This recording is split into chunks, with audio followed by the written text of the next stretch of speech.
다 같이 묵도하심으로 주일 2부 예배를 하나님께 드리겠습니다.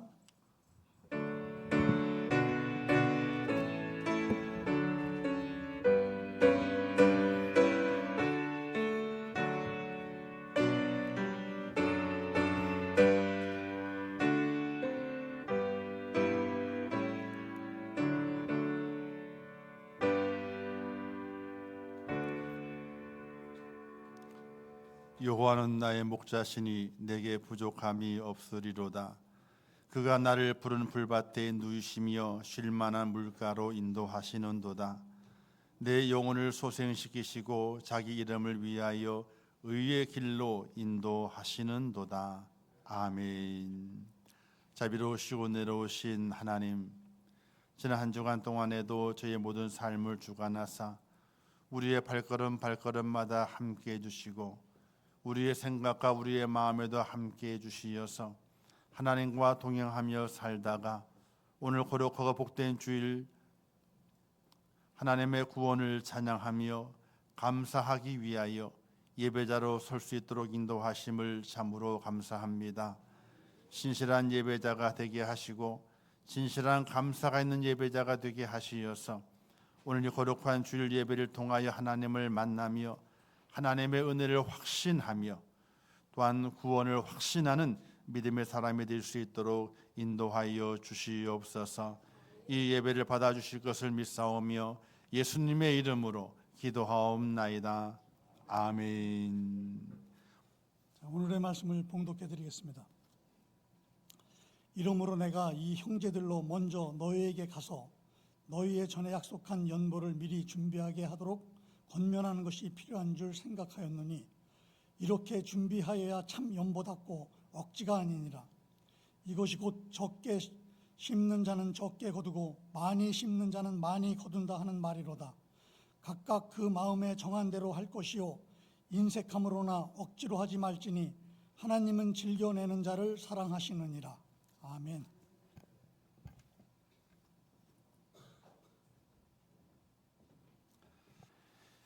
이제 호람되어 성은 하나님께 찬양 응원 돌리겠습니다.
하겠습니다.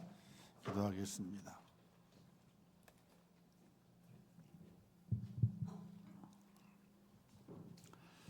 사랑 은혜가 충만하신 하나님, 저희를 사랑하셔서 하나님의 자녀 삼으시고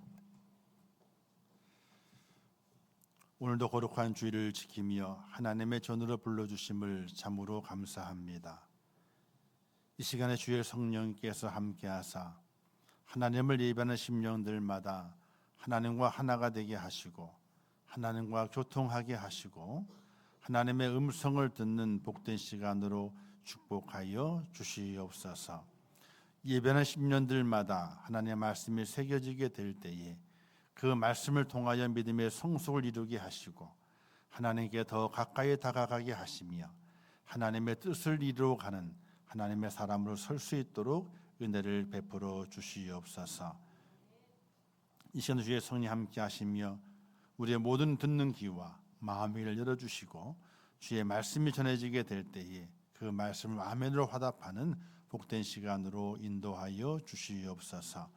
우리 성도들의 가정마다 함께 해주시고 그들의 가족들마다 함께 하시며 2026도 살아가는 동안에 날마다 하나님과 동행하며 하나님의 은혜를 누리며 하나님의 인도함을 받는 복된 가정 식구 되게 하시고 연약한 자들에게 상처 입은 자들에게 또 고난 있는 자들에게 하나님의 평강으로 인도하여 주시옵소서.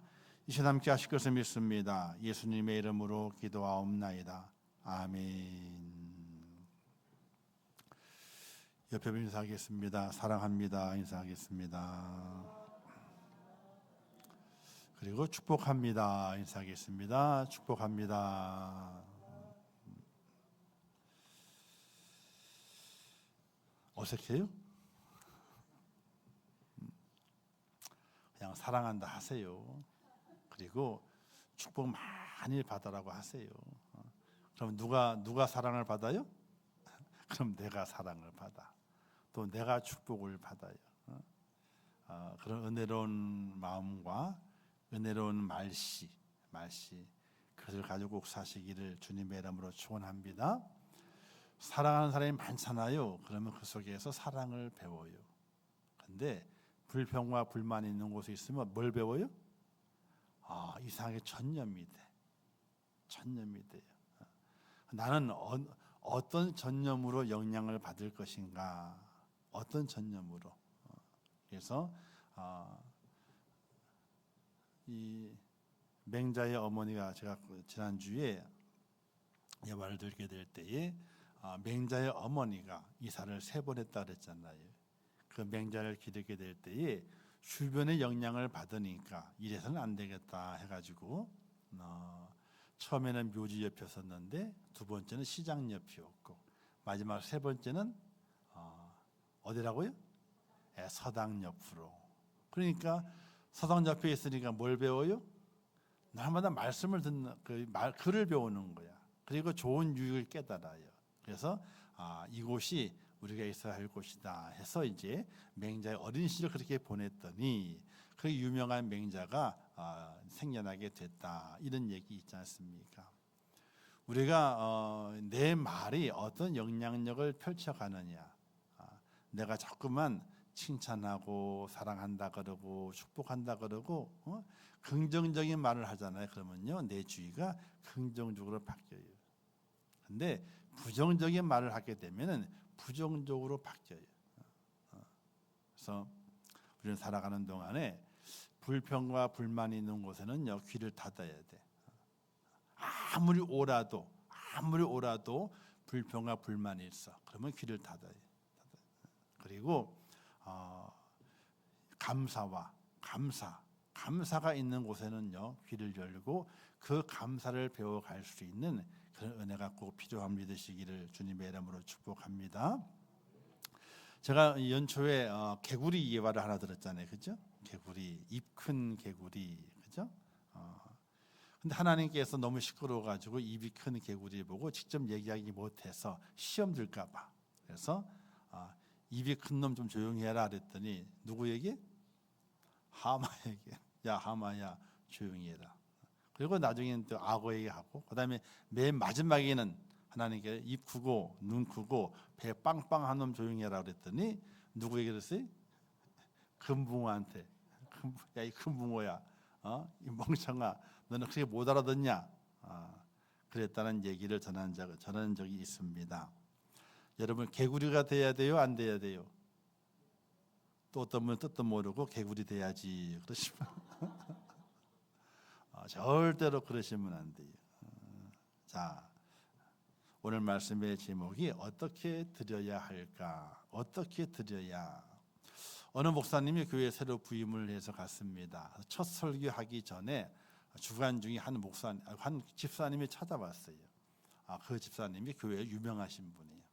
찾아와서 목사님, 제가 목사님 처음 부임하시고 이제 목회하게 될 때에 좋은 팁을 하나 알려드리겠습니다. 방법을 알려드리겠다는 거예요. 그리고 하시는 말이, 목사님, 우리 교회에서는요 절대로 헌금 설교를 하지 말아주세요. 그런 설교 하지 않아도 우리 교인들은 다 할 만큼 알아서 다 합니다. 할 만큼 다 알아서 한대. 그래서 헌금 설교를 하지 말아 달라는 거예요. 근데 그 목사님은 다른 여러 교회에 많이 이제 경험도 많으시고 뭐 쭉 해오셨기 때문에 무슨 뜻인지를 금방 알아차린 거예요. 그래서 할 만큼 알아서 한다는 그 말은요, 해야 할 만큼 한다는 뜻이 아니라 내가 하고 싶어 하는 만큼만 한다는 뜻이거든. 내가 하고 싶은 만큼만 한다는 거예요. 해야 할 만큼 하는 것이 아니라 내가 하고 싶은 만큼만 한다는 거예요. 그러니 그런 얘기 하지 말라 이거지. 근데 그 목사님 첫 부임하는 첫 주일에 어떤 설교했게요? 헌금 설교를 해가지고 박살을 내버렸대요. 오래 믿은 성도일지라도 여전히 오해되기 쉽고 또 잘못 인식되고 있는 대표적인 것이 헌금 생활에 대한 이야기입니다. 아무리 오래됐어도 헌금 설교를 하게 되면요, 왠지 모르게 찜찜하니, 그죠? 화장실 갔다가 뭐 안 하고 나왔어요? 뒤를 안 닦고 나온 것처럼 시원한 같은데 나오는 게 맞잖아요, 그죠? 맞는 것 같은데 뭔가 뒤를 닦지 않고 나온 것처럼 찜찜하니 그런 마음이 드는 것이 헌금에 대한 이야기라고 합니다. 그래서 실제로 많은 교회들이요, 헌금 설교하는 것을 금기사항처럼 헌금 설교를 하지 않는 게 좋다. 그래서 헌금이라는 것은 목사가 설교하기를 가장 꺼리는 주제가 되었고, 교회 안에서도 헌금에 대해서 쉬쉬하는 그런 형편이라고 말하게 됩니다. 그런데 성경은요 전혀 그렇지 않기 때문에 문제예요. 성경은 성도의 헌금 생활에 대해서 언급하기를 피하지 않을 정도가 아니라 곳곳에서 가르치고 반복해서 강조하고 있는 것을 보게 됩니다. 왜 강조할까? 강요하는 것이 아니라 강조를 합니다. 강요와 강조는 달라요. 강요는요, 뭔가 억지로 하는 것을 억지로 하게 하는 말하게 되는, 강조는요, 가르치는 것을 말하게 됩니다.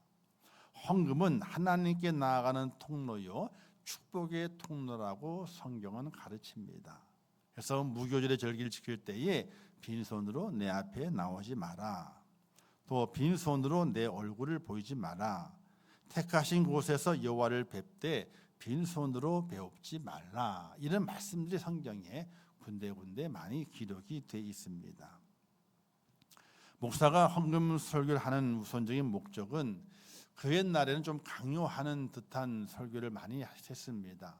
뭐 교회를 건축한다든지 또는 이제 교회에 큰 일이 있다든지 하게 될 때에 헌금을 해야 됩니다. 이렇게 보통 이제 임직식 이런 걸 통해 가지고 세상 말로 목돈을 좀 거둔다 이런 얘기도 있었습니다. 근데 저는 별로 그렇게 배우질 않았어요. 먼저 있던 교회도 전혀 임직식을 많이 했지만은 교회 헌금을 얼마 해라 전혀 그러지 않았어요. 그러지 않고 자율적으로 감사한 대로 감사한 만큼 하나님께 하는 거다 이렇게 가르쳐 왔었고 또 그렇게 저는 배워왔어요. 그래서 저는 그렇게 계속 하려고 합니다. 근데 목사는 헌금을 성도들에 강요하지 않습니다. 그러나 강요는 하지 않지만은 헌금의 바른 모습은 가르쳐야 됩니다. 왜? 그 헌금은요 하나님과의 이 관계를 맺는 것이 되고 축복의 통로를 만들어 가는 것이기 때문에 그렇습니다. 어떤 분은 그래요. 내가 헌금 안 하면은 뭐 이 교회 안 돌아가, 그런 분들이 계세요. 큰 교회 중에는. 왜? 큰 교회야 큰 기업체 사람이 있기 때문에 헌금을 많이 하거든요.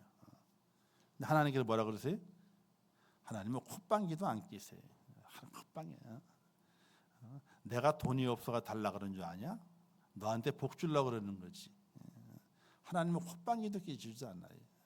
저의 목회 생활이 얼마 되지 않지만은 제가 만 19살 때부터 교육전서를 시작을 했어요. 그러니까 지금 60 하나 넘어갔으니까 얼마나 된 겁니까? 꽤 됐죠, 그죠? 꽤 됐어요. 꽤 된 세월 속에서 바라보게 될 때에 하나님은 절대로 가난하신 분이 아니세요. 하나님은 엄청나게 부자가 되시고 하나님과 그 통로가 열려지게 되잖아요. 물질의 통로 열려지게 되면요, 내가 상상할 수도 없는 은혜와 복을 하나님께서 우리의 삶에 보여주시는 것을 너무나 많이 봐왔어요. 지금도 마찬가지. 지금도 보게 돼요. 그러니 이 헌금을 얘기하는 것은 강요하기 위한 것이 아니라 바른 가르침을 통해서 하나님의 축복을 받는 하나님의 사람이 되라고 하는 것입니다. 리처드 포스트 목사님 이런 말을 했습니다. 돈은 성도를 유혹하고 마음을 지배하려고 도전하는 하나의 힘이요, 하나님과 경쟁적인 위치에 있는 하나의 인격체가 되어 버렸다, 이런 말을 했습니다. 돈은 하나의 도구거든요. 사용하는 도구예요.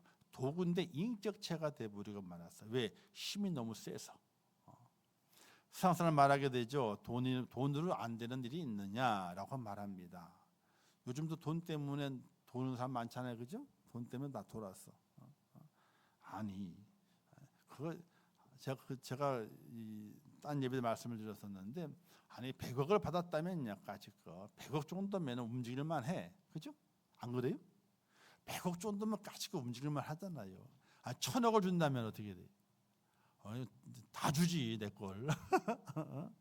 근데 겨우 뭐 돈 1억에다 그걸 나누는 거 뭐 1000만 원, 2000만 원 가지고 뭐 하여튼 멍청하게 거지 없는 거예요, 이게요. 자, 이렇듯 이 세상은 하나님의 자리를 차지하는, 돈이 차지하는 그런 잘못된 상황이 벌어지고 있어요. 그런데 그것이 성도들에게도 그와 같은 일이 벌어진다는 겁니다. 하나님의 자리에 누가 앉아 있냐면 돈이 앉아 있어요. 돈이 앉아 있어서 돈이 최고다, 돈이 제일 중요하다, 돈을 꽉 쥐고 있어야 된다, 이런 그런 마음과 생각을 가지는 것을 볼 수가 있게 됩니다. 자, 이런 우리의 세상의 현장과 우리 믿음의 삶의 현장 속에서 돈의 위치가 그러할진데 우리는 그런 위치를 인정하고 살아가야 될 것인가? 성경은 그렇게 말하고 있지 않습니다. 너희는 청직이라. 저 돈도 하나의 관리의 대상입니다. 거기에 지배를 받는 것이 아니라 그를 관리하는 관리자, 청지기가 되라고 말씀하시게 되고, 탐심과 끝없는 욕심을 버리고 자족하는 삶을 통해서 책임 있게 하나님 앞에 쓰임 받는 하나님의 사람, 하나님의 일꾼, 청지기가 될 것을 말씀하고 있게 되는 것입니다. 그러므로 헌금의 액수가 중요한 것이 아니라 그걸 드리는 과정과 그 자세가 더욱더 중요해야 합니다. 그래서 얼마를 드려야 되느냐라고 설교하지 아니하고 어떻게 드려야 할까?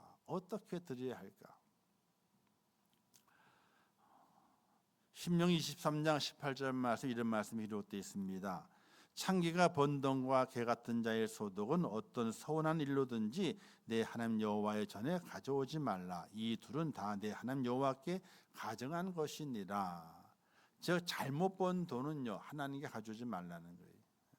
잘못 번 돈은 하나님 앞에 그를 가정한 것이기 때문에, 거짓말하는 것이기 때문에 그런 예물을 가지고 오지 마라. 그렇게 말씀하시지만은, 그러나 헌금을 드리는 자세에 대해서는 정확하게 말씀하시게 됩니다. 하나님께 정성을 다하는 헌금을 드리면서 예배와 기도하는 것은 참으로 귀합니다. 그런데 그러한 것이 삶의 열매가 동반되지 않는 단순한 종교적 행위가 돼서는 안 된다고 가르치시게 돼요. 그러니까 예배를 드리고 헌금을 해요. 그러면 사람들이 믿음이 좋겠구나 생각하잖아요. 그런데 삶은 달라. 그것도 안 된다는 거예요. 그것도 안 된다.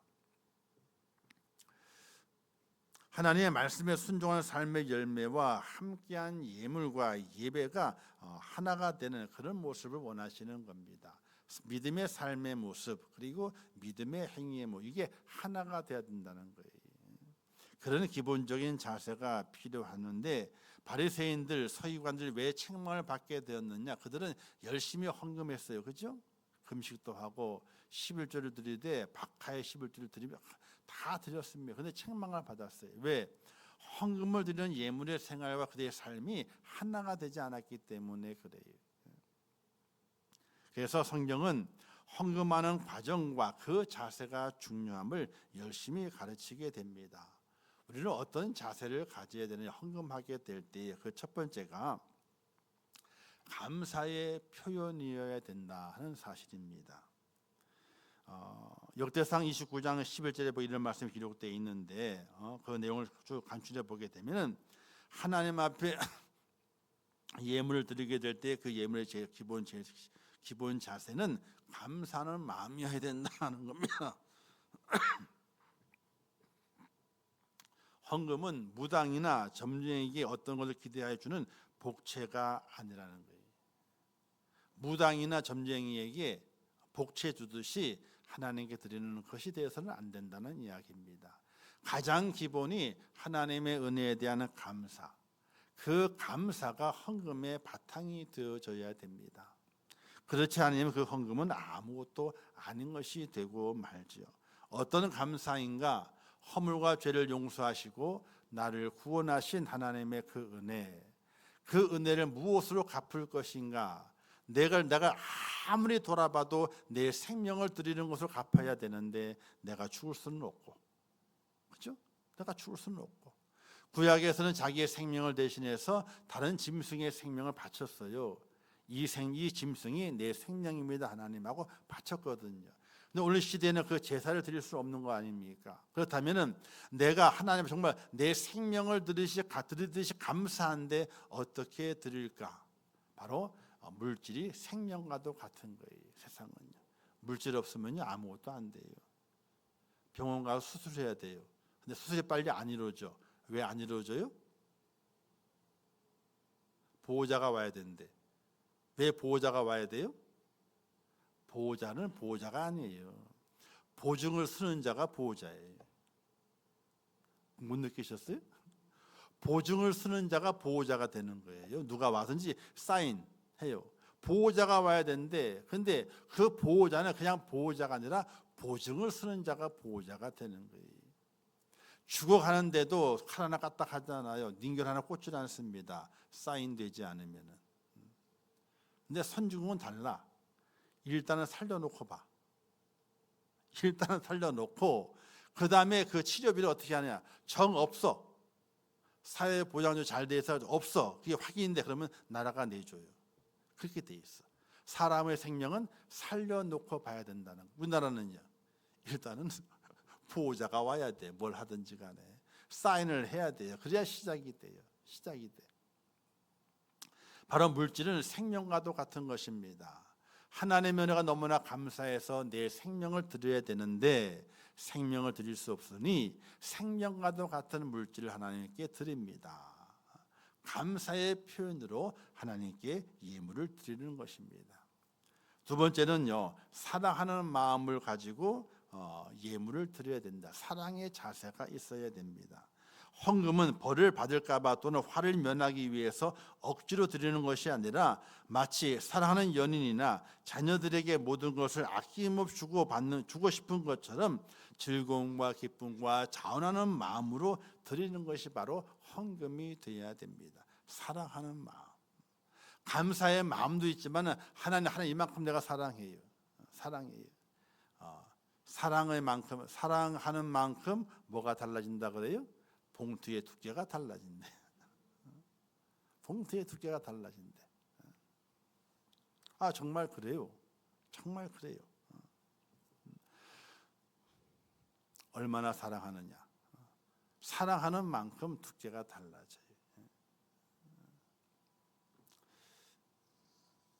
그다음에 세 번째는요. 할 게 많아서 그래요. 세 번째는 정성이 들어가야 돼요. 정성이. 감사의 마음과 사랑의 풍성함과 그리고 그 속에 정성이 들어가야 돼요. 제 집사람이 제게 참 고마웠던 건 뭐냐면은 어른들을 섬기든지 또 아이들에게 용돈을 주든지 하게 될 때에 꼭 봉투가 있어. 봉투에다 넣어요. 근데 그 봉투를 사서 하질 않아요. 종이로 봉투를 접어요. 종이로. 그래서 매번 종이로 봉투를 접고 거기 꽃을 접어가지고 꽃을 달아. 그리고 그 안에다가 이제 선물 중에 제일 좋은 선물은요, 뭐니 해도 머니라서 머니를 넣어요. 근데 그 머니만 넣는 게 아니야. 메모를 써요. 근데 메모 수준이 아니라 편지 수준을 써. 그래서 편지를 쫙 써가지고 이제 넣어가지고 드려요. 근데 우리 어머님이 어느 날 보게 되니까 그 봉투를 하나도 안 버리고 오색으로 접은 그 봉투를 다 모아고 계시더라고요. 편지도 다 모아고 계세요. 정성이 담겨 있다 이거예요. 거기에 얼마가 들었든지 간에 그 금액은 상관이 없는 거예요. 거기에 정성이 담겨 있느냐. 근데 이 집사람도 종이접기를 잘 못해요. 손가락이 아파가지고 나이가 들어서 다 접어가지고 봉투를. 명절 때는요 난리가 나요. 봉투가 몇 개인지 친가 처가 조카들과 다 줘야 되는 거니까 지금 조카들이 다 이제 직장생활 하게 되니까 용돈 안 주잖아요. 안 하는 친구들도 다 줬거든요. 그걸 다 쳐버요. 그래서 우리가 주는 집사람이 주는 봉투를 내밀 때 봉투가 제일 화려해. 오색으로 접고 꽃을 달고. 하나님 앞에 건성건성 대충 드리는 것이 아니라 거기에 정성을 담아야 돼요. 오늘 성경에 이런 말씀이 기록되어 있죠. 이렇게 준비하여야 참 연보답고 억지가 아니니라. 하나님께 예물을 준비하게 될 때는 허겁지겁 내는 자세는 좀 그래요. 허겁지겁. 미리 준비해서. 그 옛날 할머니들은요, 이 지폐가 옛날처럼 좋은 게 없었기 때문에 꼬깃꼬깃한 지폐였어요. 근데 어떻게 드렸어요? 대리미로 드렸어요. 근데 그때의 대리미는요, 전기 꽂는 대리미가 아니에요. 숯을 피워서 숯을 어떻게 돼요? 요만한 쇠로 된 종지 같은 거 있잖아요. 그 대리미가 있거든요. 거기다가 넣어요.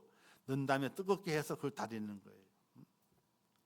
그게 잘 안 다려지면요, 어떻게 하면 밥을 하게 될 김이 올라오잖아요. 김을 쐬요. 김을. 약간 수분이 있으면요, 그 솥구 위에다가 싹 올려놓으면요, 싹 펴져요. 그게. 그렇게 해서 빳빳하게 만들어 가지고 하나님께 예물을 드렸어요. 똑같은 돈인데 구겨진 돈이 아니라 빳빳한 돈, 펴진 돈을 하나님께 드렸어요. 정성을 드리는 거예요. 같은 거지만은 정성을 담아서 하나님께 드리는 그 자세가 하나님이 기뻐하시는 자세라는 사실이에요. 그다음에 네 번째는요, 믿음으로 드려야 돼요. 헌금은 믿음으로 드리는 겁니다. 사르밧 과부의 믿음이 있게 되죠. 3년 6개월 동안 흉년에 들었을 때에 엘리야가 찾아옵니다. 찾아와서 나를 위해 떡을 만들어 달라 그랬더니 아이고 밀가루 한 줌밖에 없고 한 번 구울 기름밖에 없는데요. 다 줘 달라 그랬어요. 이제 그 사르밧 과부가 다 해가지고 드립니다. 근데 하나님께서 그 여인의 집에 가루통에 가루가 마르지 않게 하시고 기름병에 기름이 마르지 않게 하시는 3년 6개월 동안 채워두시고 그들로 하여금 살게 만드시는 은혜를 베푸시게 됩니다. 우리가 하나님 예물 드리게 될 때는 그 예물에는요, 자 감사가 담겨야 돼요. 진실한 감사. 그리고 사랑이 담겨야 돼요. 그리고 정성이 담겨야 돼. 그리고 거기다가 믿음으로 잘 쌓아야 돼요. 믿음으로 꽁꽁 묶어야 돼요. 그래서 그 믿음으로 하나님께 드리게 될 때에 하나님께서 믿음으로 드린 자에게 믿음대로 이루어지게 되는, 믿음대로 응답이 되게 되는 그런 축복을 하나님께서 허락하신다는 사실을 믿으시기를 주님의 이름으로 축원합니다. 자, 그래서 이렇게 그런 자세를 가지셔야 돼요. 자세한 설명은 하지 않아도 어떤 자세인지 분명히 압니다. 감사의 자세, 사랑의 자세, 정성을 들인 자세, 그리고 믿음으로 드린다. 그렇게 드린 자에 하나님 축복하시게 되고 축복의 통로가 열려지게 됩니다. 어떤 분들은요, 일이 잘 안 돼, 힘이 들어. 그러면 통로가 막혔어요. 그 뚫어야 돼. 축복의 통로를 뚫어야 돼요. 뚫지 않고서는 하나님의 축복과 그 은혜를 받을 수가 없게 됩니다. 축복은요, 수도 배관과 같은 것이, 축복은 내가 틀어야 나오거든요. 틀어야 돼요. 그런데 틀어도 안 나와. 그럼 어떻게 돼요? 막혔어. 관이 막혔다고요. 그 관을 뚫어내야 돼요. 우리 뒤에 가게 될 수도가 하나 있잖아요. 아무도 신령한 수도가 있게 되는데 저는 날이 선선해지면 11월 초가 되면요, 수도를 잠궈요. 위에를 잠궈. 그걸 안 잠궈 놓으면요, 얼어 터져가지고 다 캐내야 돼. 그걸 잠궈 놓게 되면 어떻게 돼요? 겨울 동안에 안 열다가 봄에 딱 열잖아요. 물이 쫙 나와요. 그걸 안 잠궈 놓으면요, 거기 꽁꽁 얼어가지고 물이 안 나오는 거예요. 그건 녹여야 돼. 뭔가 막혔기 때문에 물이 안 나오는 거예요. 오늘 우리의 삶 속에 뭔가 형통되지 않고 뭔가 막혀 있는 것 같다면요, 하나님과의 그 축복의 통로가 막혀져 있는 거예요. 그 통로를 잘 여는 하나님의 사람이 되셔야 됩니다. 자, 이제 헌금의 기본 생활은요, 크게 세 가지가 있습니다. 첫 번째가 11조죠. 11조는요, 하나님 앞에 내 수입의 10분의 1을 하나님께 드리는 것입니다. 근데 그 의미는 뭐냐면은 하나님께서는 내 삶의 전부를 공급하시는 분이라고 하는 주권이 하나님께 있다고 하는 믿음을 가지고 있는 겁니다.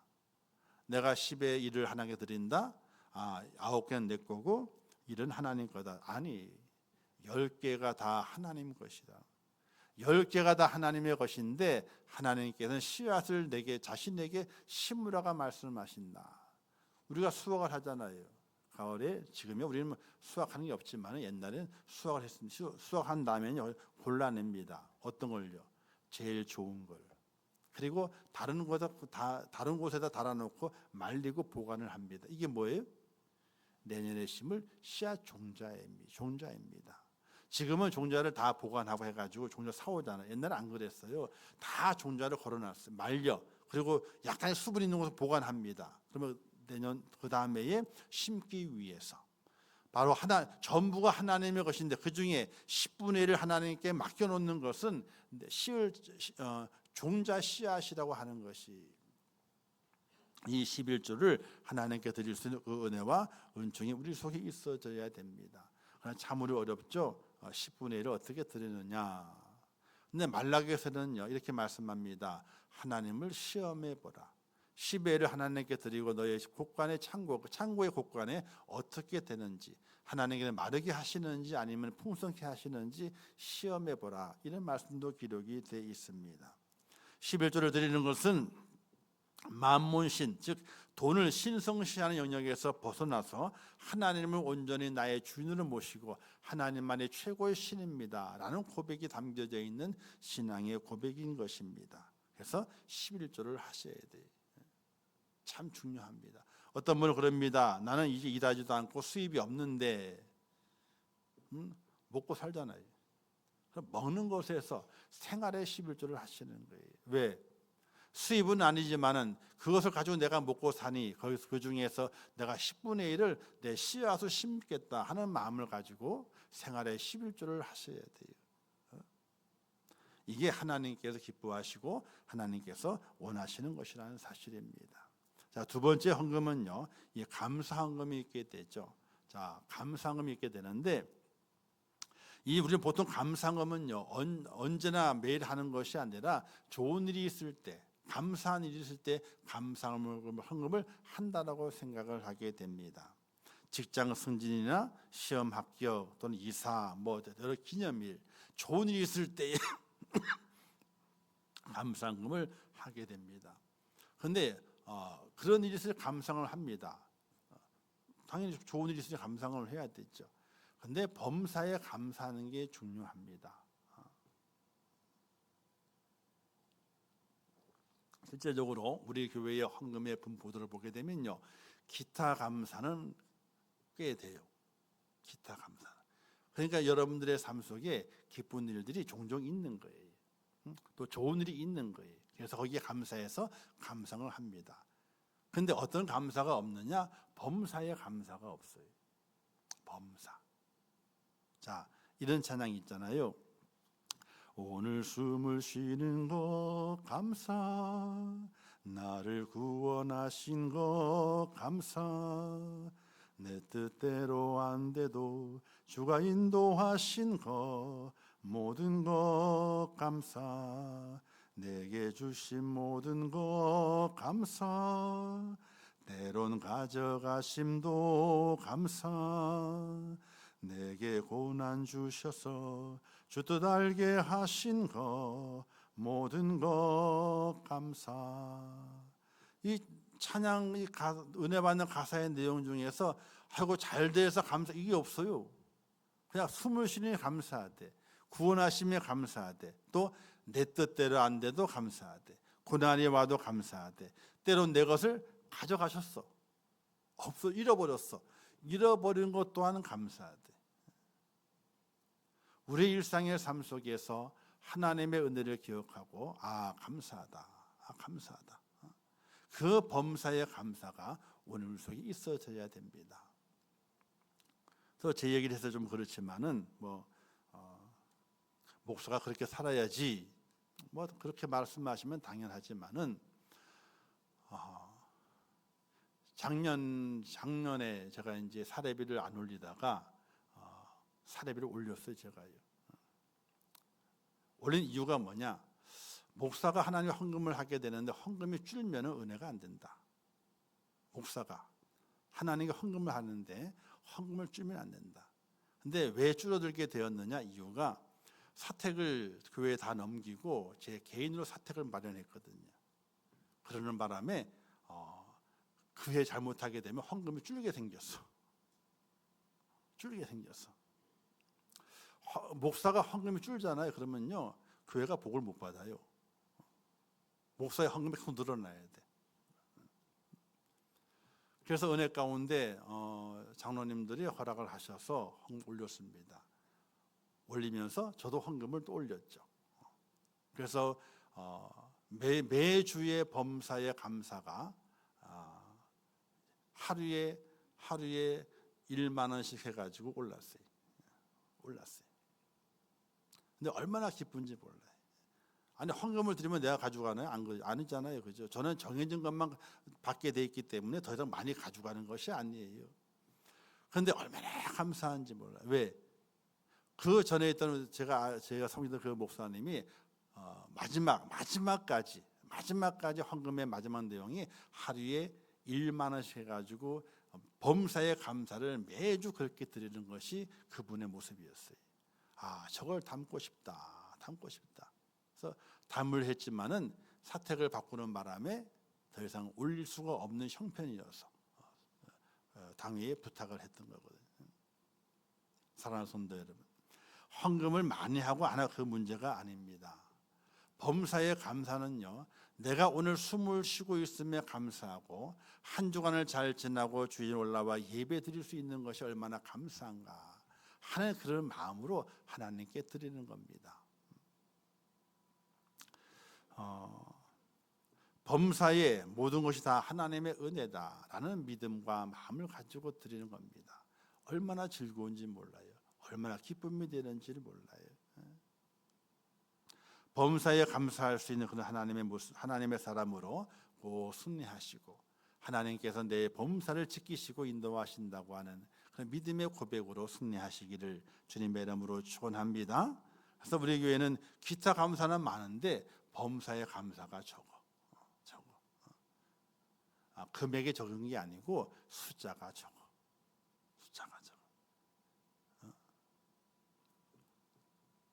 이 얘기도 오늘만 할 거예요.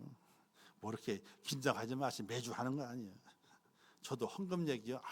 싫어. 왜? 제가 어느 순간에 이런 거 마음도 가진 적이 있습니다. 야, 누가 헌금을 못 하니까 헌금이 줄겠구나. 이런 생각 속에서 야, 그러면 덕이 안 되는데 이런 마음 가진 적이 있어요. 근데 전혀 그게 아니더라고.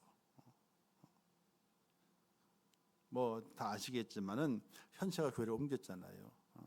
그래서 이제 집 가까이 오는데 한 40분 걸리니까 더 멀리 가서 그것도 있고 또 여러 형편에 의해서 또 아버지 밑에 있는 것이 또 얼마나 부담스럽습니까? 또 이렇게 잘해도 표도 안 나고 못하면은 눈에 확 띄고 그런 여러 가지 있어서 제가 이제 허락을 했어요. 이제 해라 했는데 그 녀석이 그래도 그 헌금을 제대로 배워서 헌금을 많이 했거든요. 그 헌금을 자기 돈을 생각하지 않아요. 지금도 자기 돈을 생각하지 않아. 다른 교회 갔는데 벌써 눈에 확 띄었지. 왜? 사업하는 녀석도 아니고 아무것도 아닌 젊은 놈인데 요즘 젊은이들 헌금 잘 안 하거든요. 근데 눈에 확 띄었지 벌써.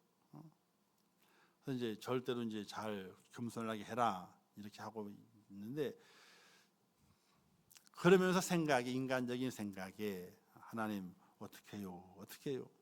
그런 마음을 가진 적이 있어요. 근데 하나님은 절대로 그렇지 않으세요. 쓰임 받을 자리가 있고 또 써야 할 자리가 있다면 하나님께서 그걸 다 채워가시는 은혜가 있어요.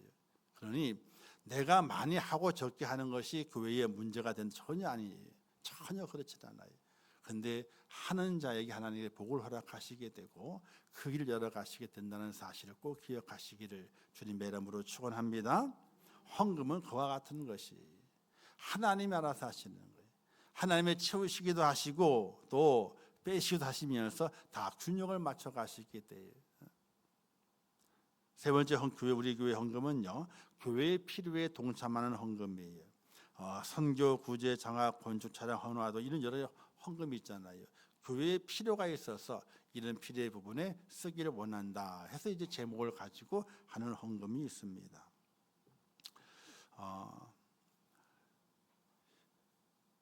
교회의 공동체이기 때문에 힘을 모아서 교회의 필요에 함께 하나가 되어주고 또 힘을 실어주는 것이 바로 공동체가 된 하나가 된 성도들의 모습인 것입니다. 제목이 있지만은 제목대로 집행하지 못하고 또는 더 많이 집행될 때가 많이 있습니다. 그러나 여러 성도들이 함께 힘을 합친다면은 우리 교회의 필요의 모든 부분들이 잘 채워지게 되고 하나님의 일을 잘 감당할 수 있게 되는 것입니다. 사랑하는 성도 여러분, 이렇게 헌금에는요 크게 11조 그리고 이제 감사 그리고 이제 교회의 필요에 따라 제목이 있는 그런 헌금이 있습니다. 이 헌금을 어떻게 얼마를 드려야 될 것인가 이런 문제가 아니에요. 어떻게 하나님께 내가 헌금할 것인가 이런 문제입니다. 첫 번째가 감사가 빠지면 안 돼요. 감사가 빠지게 되면요 그건 나중에 불신이 돼요. 불신이 되면요 문제가 됩니다. 신앙의 문제가 되고 삶의 문제가 됩니다. 감사가 있어야 돼요. 두 번째는 뭐라고요? 사랑해야 돼요. 하나님을 사랑해야 돼. 그리고 교회를 사랑해야 돼. 사랑의 마음이 담겨져 있어야 돼요. 세 번째는요, 정성을 들여야 된다. 그냥 꾸깃꾸깃 그냥 분주하게 그것이 아니에요. 기도하면서 다 준비를 하고. 저는 집사람이 참 감사하는 것이 제가 연초에 딱 정합니다. 딱 정해요. 이렇게 다 맡겨요. 그리고 그 집사람이 사례가 들어왔을 때에 사례를 다 먼저 정리합니다. 이렇게 뽑아가 정리를 해요. 그 전까지는요 제가 거의 헌금밖에 안 줬어요 집사람에게. 지금은 이제 생활비를 같이 줍니다. 그런 여러 가지 이유들이 있어요. 그래서 이제 헌금을 잘 정리해가지고 그가 한데 모아서 기도하고 그리고 하나님께 드립니다. 절대로 요 앞에 와가지고 꼬적거리지 않아요. 미리 준비해서. 그건 정성이에요. 뭐 하나님의 정성을 보신다, 뭐 그걸 안 보신다, 그게 그 문제가 아니라 하나님 앞에 내 마음의 자세, 기본 자세가 어떠해야 할 것인가, 정성의 자세가 있어야 돼요. 그리고 마지막으로 믿음으로 드려야 된다. 믿음으로.